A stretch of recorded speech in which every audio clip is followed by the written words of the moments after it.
Mary Barinaga, how are you? I'm doing well, Matt Todd. How are you? I'm doing, it's a two-name. It's like Halle Berry. You don't say Halle, you say it's Tom Cruise, right? I guess Exactly. all movie stars are two-name names. You don't say Brad, you say Brad Pitt.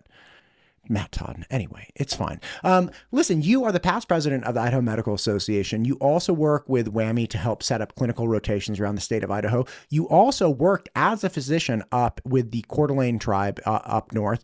You've been doing a lot in Idaho, and you come from a not gigantic area in Idaho, specifically off of a sheep farm, which is awesome. We are having these struggles with medical access, with finding viable replacements for people that are retiring or leaving the state.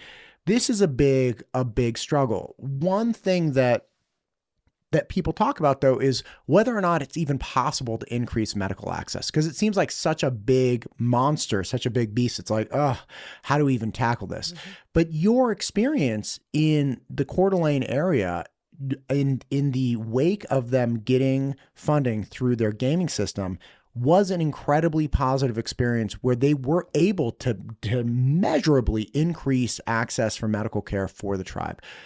I really want to hear about this. Sure. I worked for the Coeur d'Alene tribe from 1998 to 2010. But since 2010, I've been in Boise working at a community health center. My time with the Coeur d'Alene tribe was amazing. We did rural family medicine. And when I first started working there, they had pretty limited access to behavioral health, to dental, to regular family medicine as well, too. And through my time there, really, we saw a big increase in their ability to recruit physicians, and we had tons of students that would rotate through there. We had dental folks that would come, and we had several dental chairs. And so we had a very, I would say, stable dental practice there as well. We had behavioral health, we had physical therapy, many different types of providers that would come and practice there. Okay. How did they do that? Because that's what we all want here. Like, we need more of all of that. So how did they do that? I think if you build it and you are smart about recruiting, I think people will come. So just a little bit about my story. You mentioned I grew up on a ranch. So I grew up in Cambridge, Idaho. I did my family medicine training here in Boise after being in the WWAMI program for medical school. And I went up to Coeur d'Alene as part of my residency to check out that area. I'd always lived in Southwest Idaho. And so part of my rotation during my second year of residency, I went up and spent time in Plummer, Idaho with the Coeur d'Alene tribe. And I also spent some time with St. Mary's, Idaho, with their clinic. And I knew I wanted to practice in a rural spot. And so this was my way of kind of doing a practice interview. But by them opening their doors to learners coming in to check it out, while I was there, I realized, man, this is a place I would love to work someday. And they actually offered me a job while I was there. So they are very proactive at recruiting and looking for folks whose values align, rural care, wanting to take care of communities. And so that was really an amazing process. So that's how I ended up there. And then it was interesting. I signed, I was a year from finishing residency, and I signed to become one of their docs. And they said, hey, did you know that we are a loan repayment place? We're a rural clinic. Oh. And so I signed up, and I got all of my medical school loans paid off through a federal loan repayment program, which that for me, I had to do medical school all on loans. I had over $100,000 in debt, and that was wiped away. And I was still paid as a physician there. So anything that can lessen the burden of debt that medical students and residents come out with is really a win-win. So that was just one of the what I say spokes of the wheel that the tribe uses for recruitment. So they also grow their own. They do a fantastic job of having early childhood learning. They have they have pre-K, they have great summer programs, they have their Boys and Girls Club, etc., to nurture folks who are interested in furthering their education. And so it's been fantastic. But I think having learners there is huge, because not only does that, give folks who are interested in healthcare, role models to work with or shadow, et cetera. They can come and try it out. But it also, I think, they say, look, I can come back and actually work in my hometown someday. There's so much here. If I may start picking this off, so there was an attraction for you, first off, for the loan repayment program, but you stayed long after that, right? Mm-hmm. So there is a reality that it's, if you can get somebody established for like 3, 4, whatever, how many years it is for the repayment program, they have a high probability of just staying in the community because they've put down roots. They know the people know them, like they're part of the community. And not to be too romantic, but it's kind of like the image of the doctor from a bygone era with the leather briefcase kind of thing, going to do house calls. It's like, yeah, those people. It's like, oh, Jimmy, he's got an asthma attack again. Like, we'll go take care of him. But so you stayed there. What is the difference between what they were offering in the Coeur d'Alene tribe with that clinical area and like what Soda Springs is offering? But like, why is it that they were successful in attracting you, whereas other places are still struggling that may have the same repayment program, that may have the same opportunities? Like, why that? What are they doing? Well, I can tell you for sure the hook that got me there was they opened their doors to trainees to come and work with the physicians there. I would have never even stopped in Plummer, Idaho. I was always driving from Moscow up to Coeur d'Alene, et cetera. And, along Highway 95, I saw, there's a clinic there. But to be able to go and work in a rural area, have mentors there that are physicians there, and then you can really get a taste of boy, I think I could see myself working here. I made contacts with patients. I loved the community. So anytime you can get someone early in their career, whether they're still training or just right out of training in an area, they can see themselves staying there long term. You make contacts, you learn the doctors, you learn the community. That's what kept me in Plummer, Idaho. I'd still be in Plummer, Idaho, practicing with the tribe if I hadn't taken this whammy job. So I think it's key to have a very fertile soil for young, seeds to flourish. If you think about young people flourishing, having this culture of community, a culture of education, being proactive about making sure that folks are able to come in and have clinical experiences and actually see themselves working there someday. So again, for you specifically, it's that you were able to get your training there. So if Soda Springs had like a better clinical rotation program that would help people see themselves staying there, that might be more attractive. But if you're just like your Council, Idaho, not trying to pick on Council, but Cambridge. If you're Cambridge and you don't have a clinical rotation, you don't have anything where medical people in their training are coming to learn from other people, then the probability that you're going to get a doctor to randomly appear there is limited. It has to be like, hey, come check out some training and we can pay off your debt. And did you meet Jim? He makes a great Reuben. He owns the cafe. Like, and you eat your Reuben and you start like thinking around like, gosh, this is a cool place. But it's getting the people at that phase in their medical training in their life that really makes the difference. I think it's huge. I can't speak about Soda Springs specifically. Sure, I don't know if they have trainees, but I will tell you that if we get folks rotating on those clinical rotations and getting exposure to those towns, especially if those students are already familiar with their area. Maybe they're from there. Maybe they're actually working with their own family doctor. There's a much higher chance that we'll get those kids to go rural and to be able to practice in those rural areas. So I think it's a huge investment time-wise for teaching, but I think the payback that you get for investing your time in teaching and hosting those students in residence is humongous. And we've seen that. I mean, there's been huge success with communities throughout Idaho that have done a lot of teaching where they have graduates come back and now they're the main docs in the community over years. Just to your point about access, Idaho, we're 50th in the nation for the number of doctors per capita. Many of our doctors are over 60. There's going to be this huge, what they call silver wave of retirement, docs retiring. So I think, over a quarter of our docs are over age 60 in our state. And if you then look at how our state is growing, we're already starting at 50th.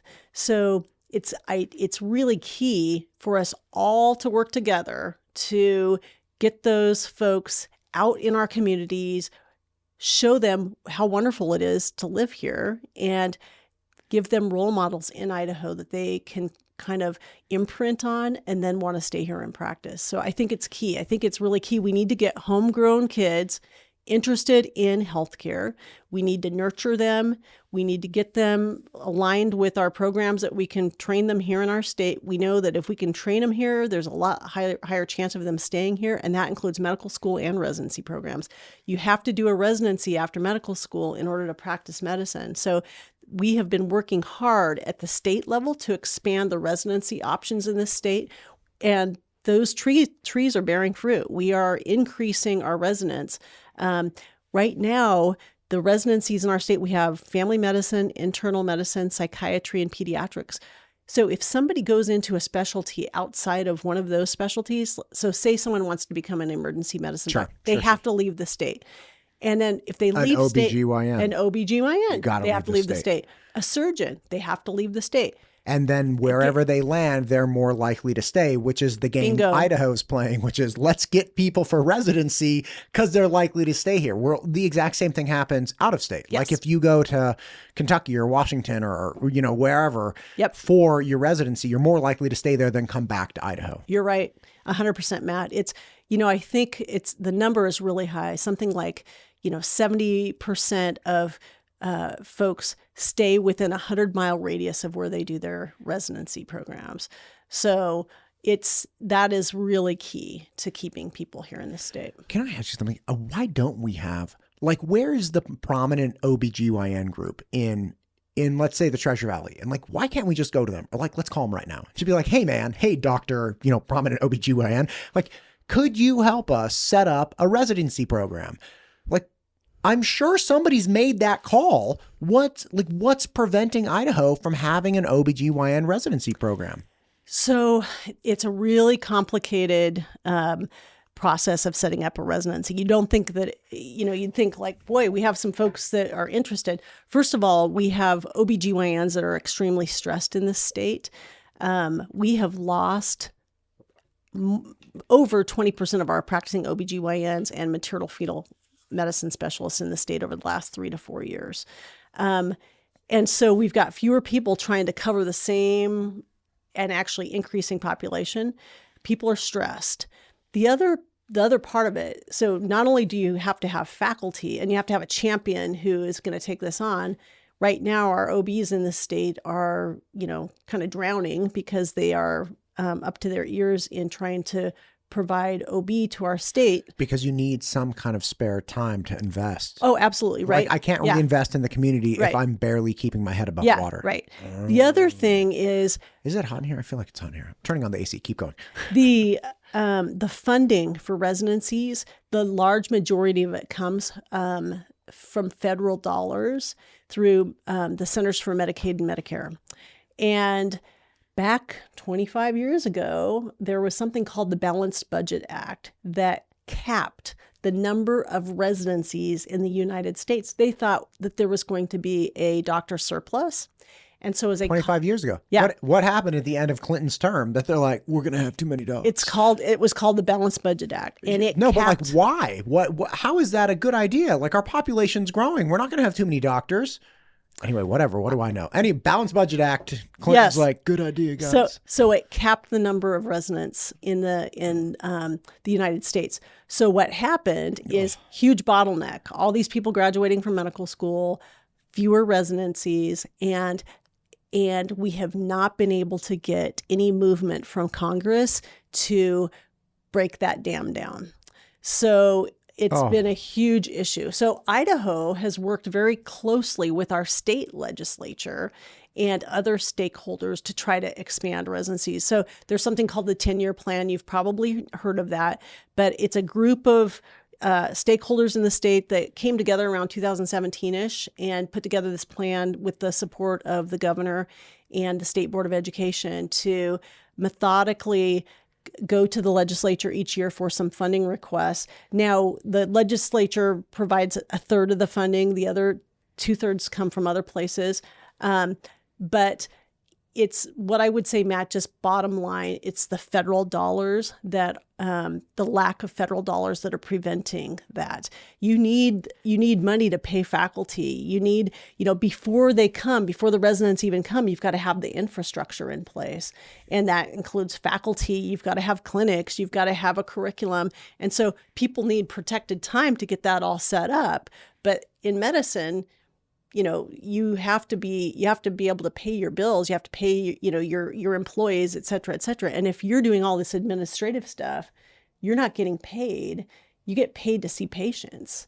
And so without those dollars from Medicare and Medicaid, that it just doesn't happen. So, unless you have this huge outsized source of money, like a foundation or a philanthropic we sort need of a a thing. foundation. We need a foundation. Foundations holler. Yes, get on that, Matt. Yeah, I think we need a ranch foundation or something. Oh my gosh, yeah. Yeah, wouldn't that be great? Like if I could, but I can't. I was like, I'll make a call. How about that? So bottom line is there are federal issues with supplying enough residency programs. There are state issues. Obviously, funding is a huge thing. When you were talking about training more doctors here in medical school, are you suggesting perhaps that we should consider having a teaching hospital here? Or do you think that between ICOM and WWAMI, we have sufficient seats for the desire that we have? Right. So just for folks to know, so what is a teaching hospital? So a teaching hospital is a hospital whose their mission, and they get funding for having trainees there. And Sure. and typically the hospitals are run by trainees, so medical students and residents, under the supervision of faculty. So that's the way it's set up. We don't have any teaching hospitals per se in Idaho, meaning the folks that are working at these hospitals aren't mandated to teach. And so we rely on the goodwill of these amazing folks throughout the state to open up their doors and say, hey, we would love to help. And our colleagues at the hospitals realize, you know what? It's a fantastic recruitment. It's a way to recruit people. If they come and do the rotations and have a good experience, they're going to say, wow, I didn't even ever think about working up in northern Idaho in Coeur d'Alene, but I did that amazing neurology clerkship or clinical rotation. And guess what? I met my spouse there, and so you meet a nice gal, you meet a nice guy. Right. There you go. Exactly. It's almost we've kind of teased about having a dating service of some sort, because no matter where someone ends up landing, their spouse or partner needs to be able to find a job and work as well too. Yeah. But back to your teaching hospital. So we don't have a teaching hospital per se. We rely on our colleagues throughout the state that have a fantastic culture of teaching. But a lot of times it's, us going, and so I can speak with my WWAMI hat on, where I go and I meet with not only the C-suite, but I meet with the docs on the ground, because those are the folks that are going to be teaching, because, they are working hard and seeing patients. And, if they don't feel like they have the ability to be able to give their patients care and see patients. Right. So what a teaching... It's like having you know what it's like? It's like if you have a nephew and the nephew comes and stays with you and you're like, oh God, I got to take care of my kids. I got this job. And then I got this person just sitting there staring at me. It's like, oh, when is your mom coming? It's like, my damn sister always drops off the kid. That's totally, it's like, and then they're asking you questions. You're like, yeah. This is why I season the cast iron pan after I cook the eggs. And like, no, you can't just wash it with soap. Like, oh, just come here. Yeah. And so ultimately, folks don't have protected time to do this. Yeah, right. That they're paid for. And if anything, it might actually hurt their productivity by having a learner, because I can tell you it slows you down. I teach medical students and residents, and that slows you down. Of course. So, because you have to stop, you got to show them, you got to talk them through. Yeah. You just I have this problem with my own kids. That's why I kept thinking about it. It's like, there's no world where they're going to get to doing chores effectively unless I decrease my productivity, because I just want to get it done. It's like, I don't have time. It's like, There's no world where they're going to be able to do it autonomously if you don't just take the hit, man. Now, look, those are my kids, so I have an obligation to my kids to help them understand how to effectively manage the world. But if I'm a professional, it's like, listen, I like it in the abstract. Do I like a pay cut? No. Exactly. And I don't feel like I'm going to retire. I'm going to be okay. My kids moved out of state, like whatever. I don't care. And I could see a lot of people just not being interested. So that's a great analogy. So, we are working hard to not only grow the residency programs in this state, which also take those clinical rotations, as well as the medical students, and trying to have that pipeline. We call it a pipeline or an ecosystem of getting those, number one, getting those K through 12 students interested in healthcare, showing them, hey, this is a viable option for you, even if you live in Weiser, Idaho. And then nurturing that interest, getting them into college, having colleges that nurture them, and then helping them be successful for applying to medical school and residency. So yeah, I would love to have a teaching hospital in Idaho. I think it would be fantastic. I know some of our need that like $500 million or something. Well, and I don't even know. I don't even know what it would cost for our hospital to become a teaching hospital. But that would be a question for the leadership of one of our hospital systems. But it would be fantastic. But in the meantime, I will tell you that that's my job. I am constantly pounding the pavement, talking to our leaders throughout the state in healthcare about trying to get wonderful spots for our students and residents to come and do their clinical rotations. I want our graduates going back to places like Orofino and Weiser and Jerome and Burley, those places, because that's where we have huge shortages, and we have what we call OB deserts in this state, where there are huge swath of land with no OB care, where people have to drive 2 or 3 hours to get their care. And the way to help reverse that, that's a many faceted problem, but one way is to get folks there who want to go back and practice in that area and train them to be able to take care of our patients. When we talk about getting people like let's say there are a bunch of 16-year-olds in Orofino, and you and I are sitting here going like, we got to get 10 of those kids to believe they can be doctors and want to be doctors.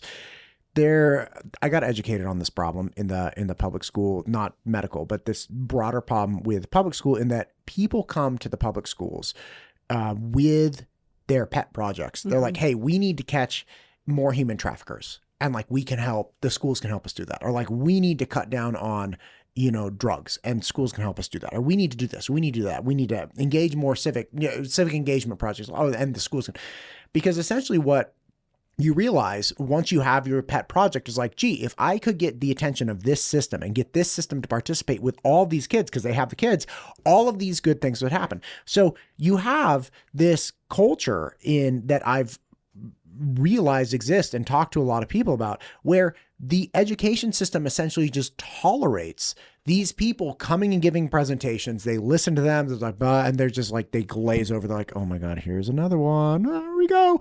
And of course the person is very like, if I'm very passionate about this is very, very important. I need everybody on a Zoom call, like blah, blah.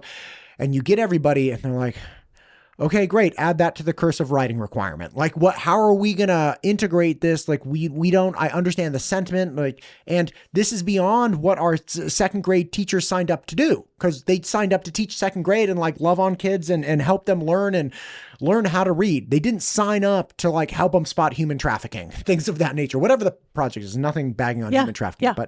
But the point is, we have this problem of asking too much from our schools. So is there a solution to help engage the 10, 16-year-olds out of Orofino that you and I are trying to grab, like go into medicine? Yep. How do we engage them? Is it another step of having doctors, like on top of asking you to host residents and do these clinical rotations, we also want you to like ask to present or like advertise to the community that you want to have people like shadow you? Like, what is it? How is it that we get them attracted to it? Because honestly, it's not a very attractive thing.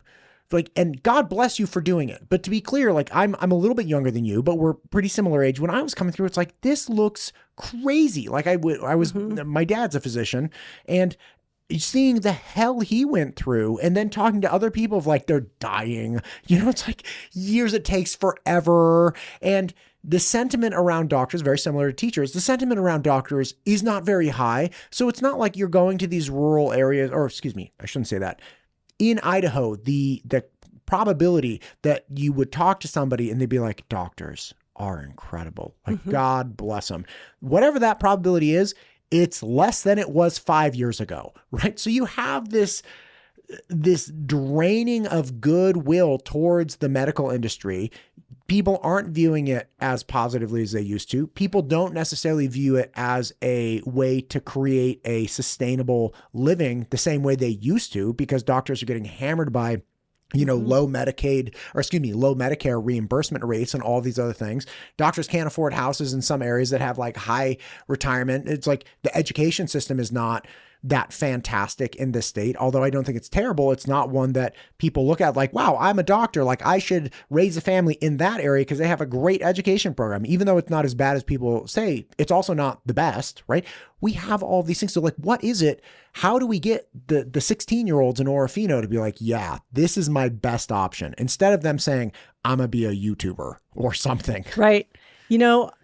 I think, well, first of all, I think we need to start way earlier than 16. I think it's got to be. We got to get the second grade teachers. We got to get the second grade. We got to recruit the second grade teachers. Well, and I don't even know if we need to do it at school, but I mean, I think about like infiltrating 4-H or, having community things. Those people like large animals. They don't like. Hey, I grew up in a 4-H. There you go. Okay.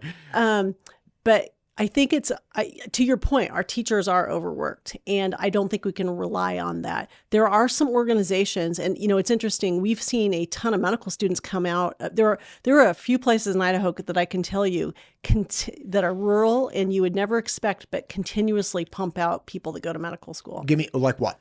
Grangeville, Idaho. Okay, what's the population of Grangeville, Idaho? I don't know, but it's not big. No, it's not big. And they consistently, like per capita, pump out more people going into medicine than other places in the state. And I would say this is anecdotal. Okay. I have not actually done a study on this. No, this is a fact. And, objective. I've worked with WWAMI. I've worked with WWAMI for 15 years now, and Grangeville is pretty darn consistent in getting medical students, getting folks from their community to go to medical school. And actually recently Cottonwood has as well. I'm looking up the population of Grangeville. And one thing I do know is that there is an organization called HOSA, HOSA, which is Health Organizations. Actually, what is it? It's Health Occupation Students of America. And I know that Grangeville has an active HOSA chapter, but I think throughout Idaho, HOSA has these opportunities for students, and I don't know if a lot of the really, really small towns have it or not, but I can tell you there's a HOSA presence in Grangeville, and I wonder if that is something that's happening there. The other thing, there is a federal program called AHEC, or Area Health Education Programs, and they work on the pipeline as well too. And those are things that I think about. So I don't think we need to leave it up to teachers. I think about role models in the community. A lot of times it will fall to the docs to have to, say, hey, let's have a health fair, or let's go to the school and present. We get a lot of our medical students, when they're in some of these smaller towns, to go to the schools and present and talk about, here's a pig heart. What are Here's a pig heart. Who wants to come and look at the pig heart? You can push it and touch it, etc. And I dissected a squirrel once when I was a kid. It was like roadkill. Oh, okay, gotcha. It was not like, hey kids, I'm a doctor. Here's the sterile squirrels. Like, I bet I could take that skin off. Right. So you're in your yard doing that under. Yeah.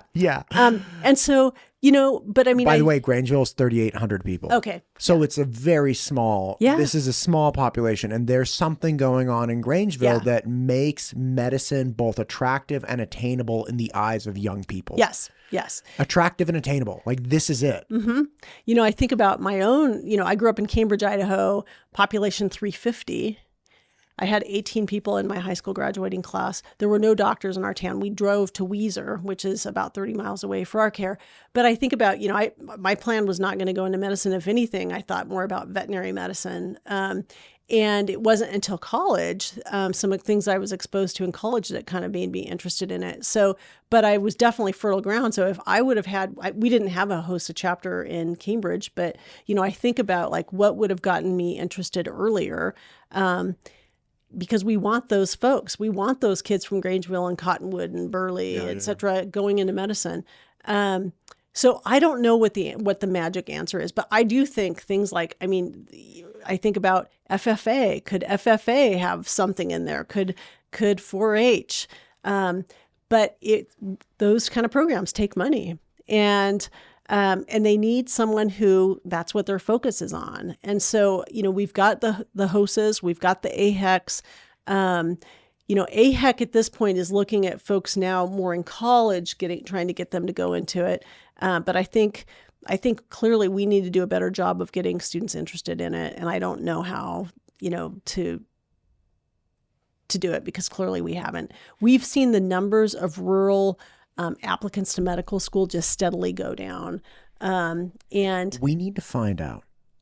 We need to find somebody from Grangeville and be like, why did you do this? Mm-hmm. Because like if somebody's cracked the code, if somebody's figured it out, let's talk to that person. Be like, what was it? And they're like, oh, we had this program, or we have this doc who's like super charismatic and you like always come in. It's like, was that it? And then you find out like that doc's responsible for 30 doctors coming out of Grangeville or something. It's like, okay, then we get him. It's like, how do you do this? It's like, oh, it's great. Like I'm like the Patch Adams of Grangeville or whatever. Absolutely. But let's figure that out, because there have to be places that are worse at it.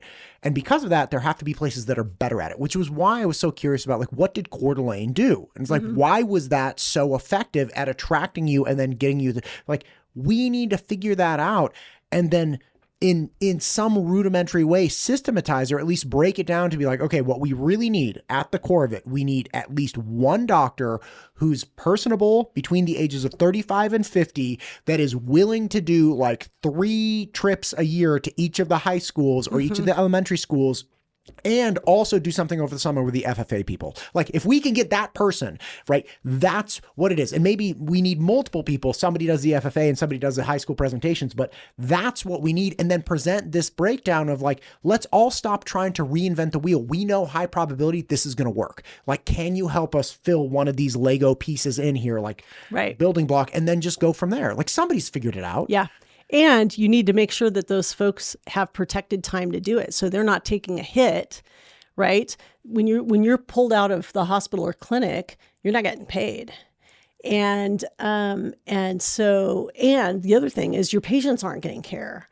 And so, it's you feel this horrible guilt. It's like, okay, I'm not in clinic these 2 days, so all my patients have to come in later, and then your patients are like, wow, doc, it took me a month to get in to see you, So yeah, it's multi-pronged. It's a multifaceted issue, Matt. They need to care about me more than their parents. Right. They need to care our patients, whoever. The other thing I think that there is so much debt coming out of medical school, and medical school isn't the only one. I work for Full Circle Health. I do family medicine. I'm a family doctor. I work in a very underserved patient population. Dr. Brown works. He does. Yeah, he does. Great. Okay. Yep. Anyway, I'm sorry to interrupt. Keep going.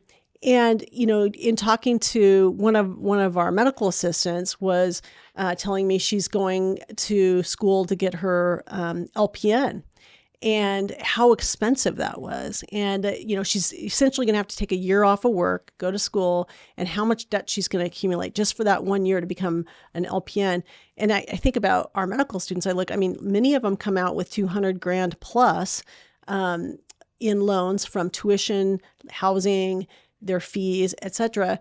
And that's really daunting. And then they know, wow, if I go into a subspecialty, I'm going to make more money than I do if I do primary care. And so then we end up folks who don't come back rurally because they're a pediatric urologist. And in order to be a pediatric urologist, you have to live in a big urban center in order to have the catchment, enough patients to see. So it is kind of this double-edged sword.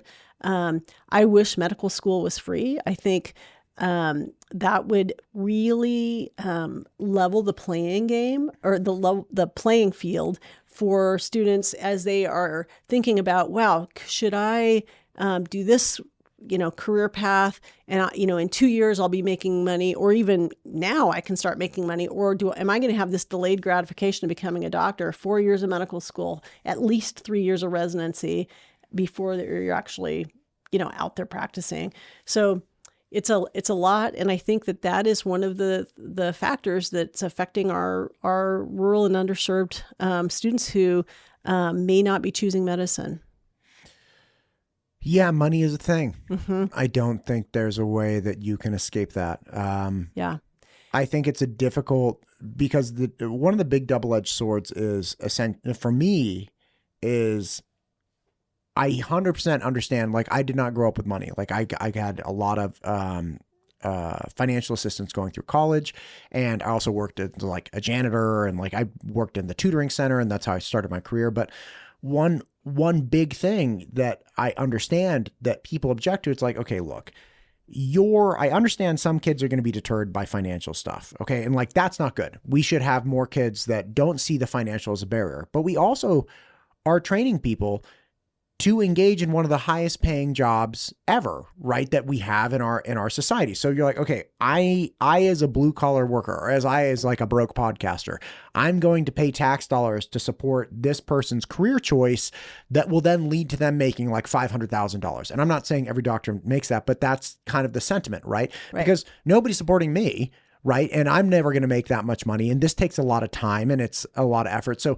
there is a struggle with, okay, what's the ROI for the blue collar person who's then the value proposition is like, well, you'll have a doctor and you're still going to have to pay that doctor. Like, part of the reason doctors make a lot of money is because it costs a lot of money. It's like, okay, well, if we take away the cost barrier, are we going to decrease the salaries for everyone? Because it's like, you don't need 500 because like we made this free for you. So like you can take 100 or something, like that's always the balance that I think people have a problem with. Yeah. And I think about countries that have made their education free. And, most of those countries have medical care. They at least have a baseline universal healthcare coverage for them. And then they can buy add-ons to whatever they want. But yeah, no one's done it. No one's made it free, made medical education free. Or so, heavily subsidized that folks are coming out without, hundreds of thousands of dollars of debt. And then they work themselves to death. Like, if you go into a high-end specialty or something, yeah, you'll make a lot of money. But as a family practitioner, you're just not making the 500. Like, that's not in the cards. Like, if you're an oncologist, you're an anesthesiologist, yeah, man, you're making money. By the way, your malpractice insurance is like $300,000 a year or something. So like everything it's like monopoly money. It's like, once you go into that, it's like just money flying everywhere. And then you get into the complexities with reimbursement and, just forget it. It's too much. Yeah. And beyond the dollars, I think in general, I don't know that is what's influencing students to say, okay, I'm going to become a pediatric urologist. I don't think that's the only thing, but it can't, I'd say it's, even if it's not a conscious bias, it's at least there. It's got to be in the back of your mind. You think about, wow, I'm already 30, or I'm, and I'm getting ready to start medical school, and I've got a family, and I'm going to come out with $200,000 to $300,000 in debt. Wow. It's kind of a no-brainer. How do I get out of this debt? And so, we do see students doing military scholarships. There are folks like me who did a loan repayment process. I went through the Indian Health Service. There's the National Health Service Corps. Idaho actually has a great state loan repayment called RPIP, which our legislature actually supports as well. The students pay into it as well. So yeah, I mean, it's gonna take lots and lots of different smart people kind of figuring out what are different carrots that we can use, because I don't think sticks work to keep people in the state. No, trying to dissuade them from moving is not like, people need to be here voluntarily. They need to say, this is our best option. I actually have somebody, hopefully I have, I had Representative Todd Achilles in just earlier this week. He was talking about the non-compete clauses that some medical systems in the state of Idaho use. And, just talking to other people then in the medical system, it's like, okay, so, but this is designed to stop somebody from leaving for good reason. Like if you invest a lot in, getting people here and all these things, you don't want to bring in your competition. You don't want to have all of these things, but you also have to confront the idea that somebody might genuinely just not like, they had every intention of working with you and they do not like the working environment, but now they're trapped here. And so now they're working in your medical system because they have no other option. Like that's not going to lead to great medical care either. Or they leave the state. Oh, it's the worst. So that's the worst. Yeah. So there's so many factors in making this state a welcoming place for doctors to practice, and our trainees who are, many of them are training here. They see all that and they talk, they talk with their mentors and the docs that are teaching them on the clinical rotations, and they'll say, what sorts of things drive you crazy? What do you love? Would you do it again? Do you like practicing here? And so those are all factors that students and residents, they're sponges, they're absorbing all of this as they take those, does this place have a non-compete contract? Does this place have loan repayment? Does this place foster an educational culture where, hey, I'd love to have a student with me or a resident with me, because it elevates everybody's practice. When you have a resident or a student working with you and they'll say, wow, Dr. Barinaga, why did you pick lisinopril for that person's blood pressure? It makes me have to reflect, why did I pick lisinopril? Is that, and I have to, good question. Yeah, I have to, not just because I did, I have to be able to explain to them how, out of this whole bunch of meds, why did I pick lisinopril? So that makes us all better. Yeah. Again, I'm not a physician, but I've been practicing Brazilian Jiu-Jitsu for years and years and years. And it's always the case, especially when you become a black belt, it's always the case that you're going to get better if you have somebody to teach, right? If you're explaining why you're doing it, if they're pushing back or like, why not this, or you always just get better. Overwhelmingly when people start schools, even though they don't have as much time to train for themselves, and it's not universal, but a lot of times when people start schools and they start teaching, even if they're like, oh, my cardio is not the same because I can't, but their technique is sharper, like their reasoning is sharper, their insights are better, and they have more clarity with movement. They're like, no, I believe in this, like bum, bum, bum, bum, bum, because they have to keep explaining to people like, boom, and they want to see it. They want to see it work as well. Yeah, it's a good absolutely. Time. We've been going for a little while here. Is there anything, let's do this. I have a lot more questions. Let's put a pin in it. If that works with you, sure. Please come back and let's get somebody from Grangeville. Let's call the mayor and figure out like who's talking to the kids. Like, how are you guys doing? That would be lit. We should actually get somebody from Grangeville, like city government. Like, you guys are producing a higher quantity of medical people than anyone else. Do you have any insights? They're like, oh yeah, we have Billy over there. Like we have, Dr. Susie, whatever. And she, let's go find out what they're doing. And then we can, set up a system. That sounds great. That sounds great. I would totally be up for that. I have some names I can give you. God bless it. So let's do that. I want to get that person from Grangeville on here and we can talk about what they do. Anyway, thank you for coming on today. Anything here at the end you want to say? Just thank you for having me. It's been an experience. It's fun. It's been an experience. You know what that's like? That's like the Seinfeld episode when, what's the girl's name? Come on. Elaine's boss disappears to Burma or something. Yeah. And he comes back and she's made the urban sombrero and some other things. And he's like, Elaine, congratulations on a job done. She's like, a job done. That was a great episode. Dude, the urban sombrero. That was hilarious. I want 5 ideas from each of you by the end of today. She was fantastic. Anyway, thank you for coming in. We'll do it again. You're welcome, Matt. Have a great day.